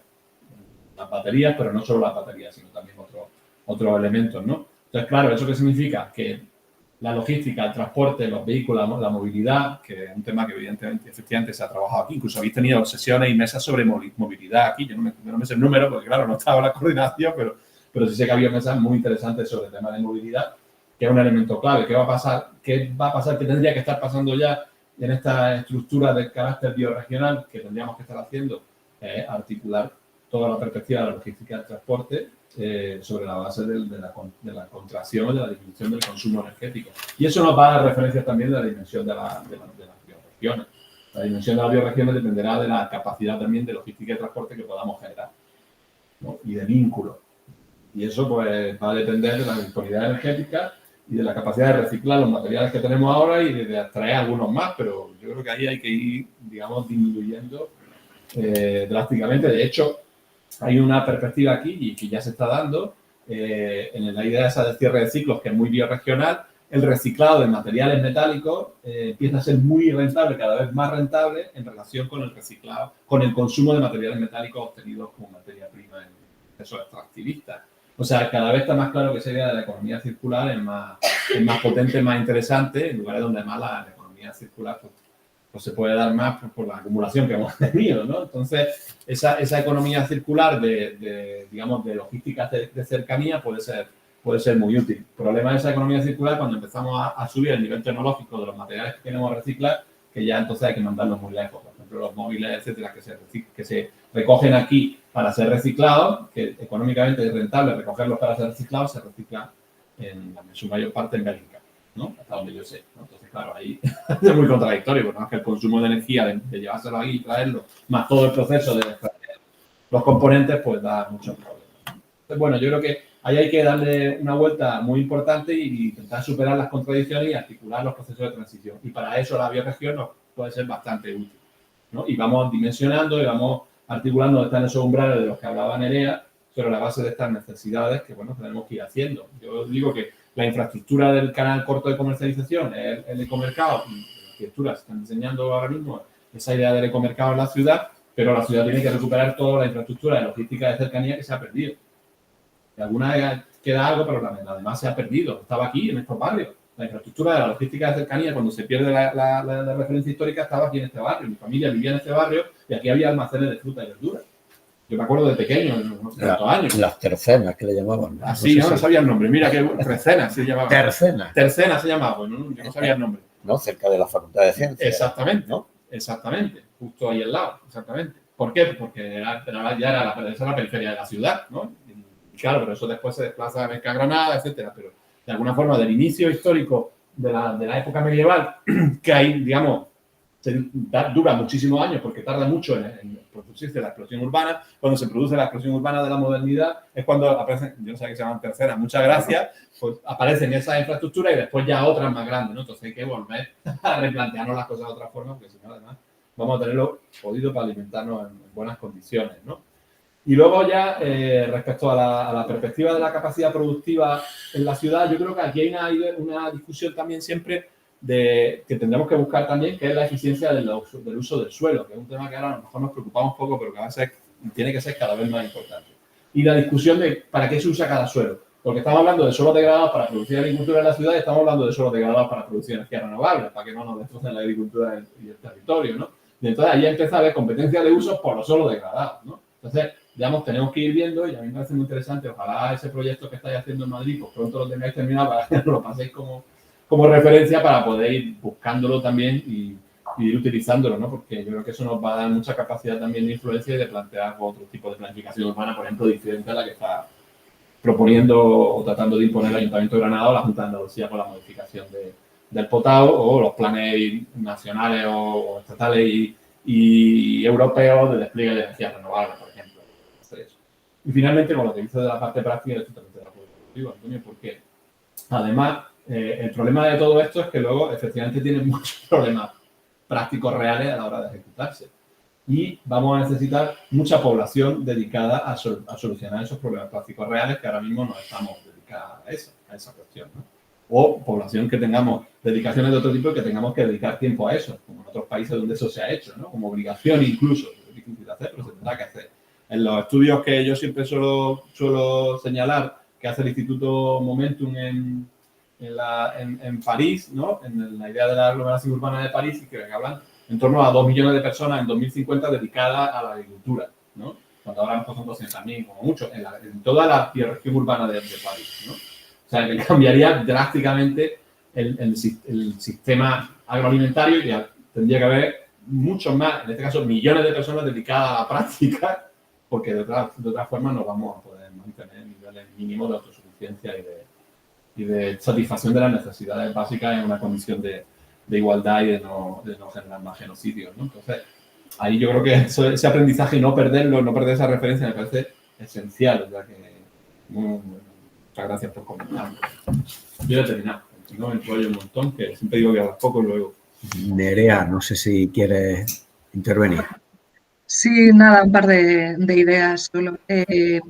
La cuestión de la agricultura dentro de la ciudad, ¿no? Que, bueno, pues que al final sí que se pueden como diversificar también las funciones y dentro de la ciudad, pues decía David, ¿no? Que puede tener más sentido una función más educativa, más de experimentación, ¿no? Vinculada a la universidad, a laboratorios, de renaturalización, de conseguir ese vínculo un poco que no es tan fácil desplazarse, pues poder tener espacios que transformar también dentro de las ciudades, ¿no?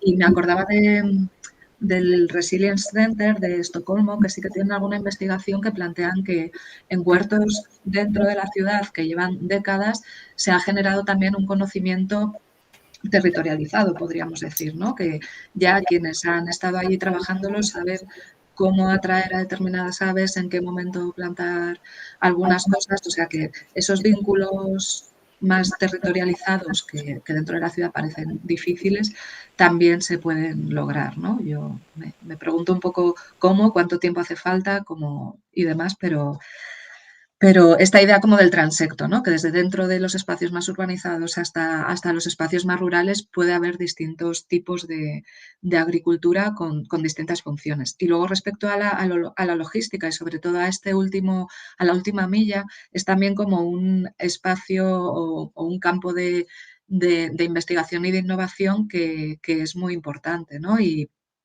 que se está, bueno, hay una red que se llama GIASAT, que hay gente de Córdoba, de Canarias, estaban también, de Valencia, de Madrid, que están dándole vueltas a esta idea, ¿no? Como de reactualización de cadenas logísticas de proximidad en lo que llaman food hubs sostenibles, ¿no? Que sería como también aumentar, bueno, cómo incrementar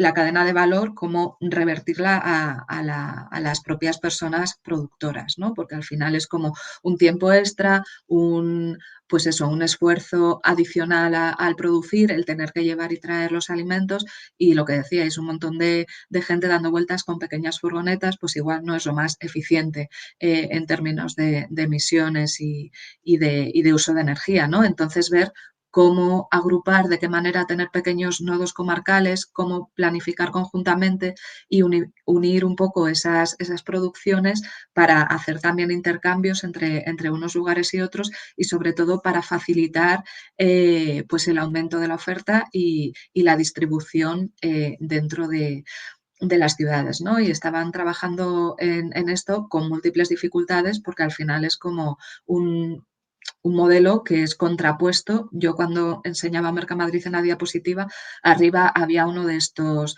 pequeños nodos que estaban en Madrid y que no ha acabado de arrancar del todo porque, claro, te enfrentas como a unas redes y a unas dinámicas comerciales que no son las lógicas del circuito corto, y siempre es como, si subo un poco más, pues ya no me da tiempo, no me cabe todo lo que puedo, tengo que hacer un viaje más, igual necesito un vehículo más.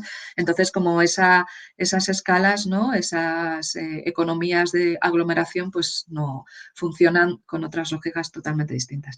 Pero bueno, como que por ahí hay también mucho, ¿no? Dentro del pensar las ciudades, de pensar los territorios y de pensar las conexiones y las infraestructuras que nos pueden hacer falta para un nuevo modelo, pues me parece muy, muy interesante. Dentro de Madrid, cuando hacíamos la estrategia alimentaria y había talleres y tal, esta idea de la logística de última milla, ¿no? De gente que estaba en grupos de consumo, decía, sería más fácil tener como un espacio centralizado en una escala como de barrio donde pudiéramos ir y facilitar como contar con esos espacios. Se unía también otra visión más desde, bueno, desde la vulnerabilidad, ¿no? Desde familias o espacios más vulnerables que estaban demandando unos espacios en los que poder tener despensas comunitarias, comedores comunitarios, en los que poder cocinar conjuntamente, ¿no? También para ahorrar energía.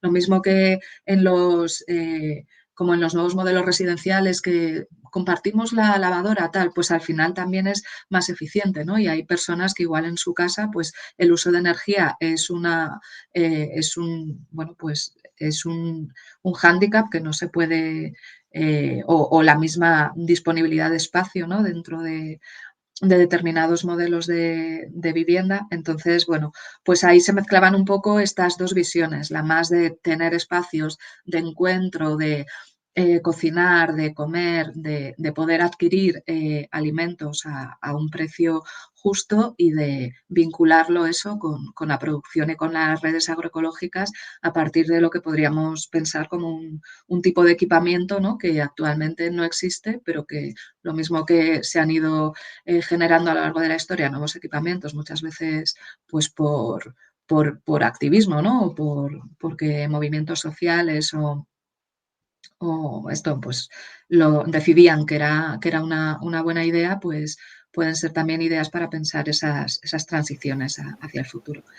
Y nada más, que yo también cuando me pongo. Vale. Bueno, muchas gracias, Nerea. Bueno, nos estamos acercando a las 2 horas desde que comenzamos, así que no sé si hay alguna cuestión más que queráis plantear. Si no, podemos, digo porque en el chat tampoco hay ninguna intervención, así que si os parece bien, podríamos concluir, ¿no? Solo decir que, como es habitual, si los ponentes lo consideran adecuado, en los próximos días lo mismo se sube documentación relativa a la sesión, ¿vale? En la página de Mirada, ¿vale?